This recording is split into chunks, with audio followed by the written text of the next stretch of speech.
Hi lovelies, thanks for watching.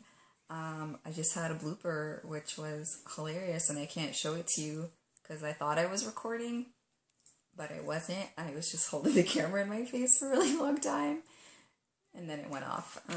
So that was awesome, but now my husband's recording, so we'll make sure that we get this down.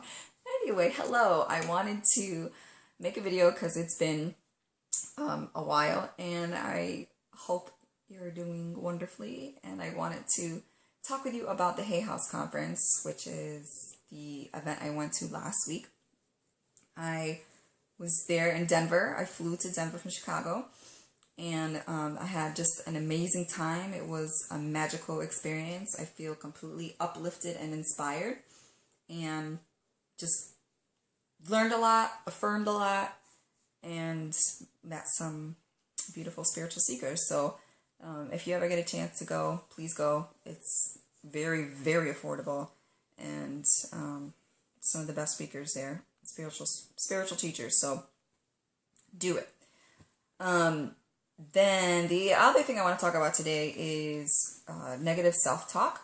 I want to talk specifically about an exercise that you can do. I want to introduce you to an exercise that you can do by writing. It's one way to stop the chatter. There's lots of tools, but this is one of them. And it's something that I personally do when I'm experiencing blah, blah, blah bullshit coming to me that I tell myself, okay? So this is something that I learned from Victoria Castle, who wrote a book called The Trance of Scarcity. She was actually a visiting instructor when I went to my graduate degree way back when, in 2009, at Seattle University. And so anyway, she tells this story about how, you know, that she tells herself stories. And that's what they are. They're made up, okay? They're not the truth.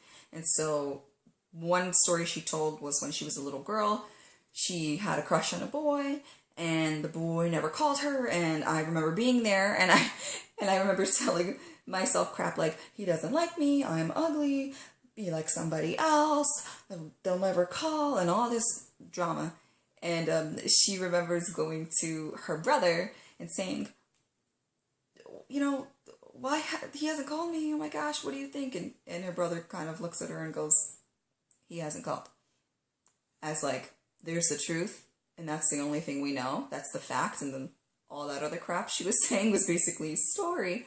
And so that really hit home for me because I realized that I do that a lot. I like create something that it's not, and it's not helpful to me. It puts me into a tizzy. So an exercise that I do and I have done before is called story versus truth. Basically, you get a piece of paper and then you write two columns, and on one side you write what your story is, and then on the other side you write your truth, okay? And so an example might be like, you know, for me, I'll share a real one is, you know, I'm not as good as other coaches out there. I'll just never be that good. But the truth is that I am a wonderful coach with years of experience and my own unique offering and gifts to this world. Okay, so that's like one example. And then what I usually do is I'll go through several different stories and truths, and then I will just go and just cross out the story because it's a lie. You know, as Lisa Nichols says, she has a similar writing exercise where she says you just expose the lie. So cross that out, cross that shit out, and you leave your truth there, okay? You can do this, for example, for maybe 7 days in a row, do something like that.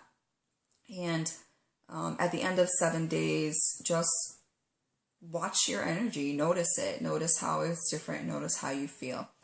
So there's a tool for you to use if you have negative self-talk to do the story versus truth. If you have questions about this, I'd love also to maybe hear comments and your experiences with it personally. So please comment below or send me a message. I would love to hear from you. Lots of love.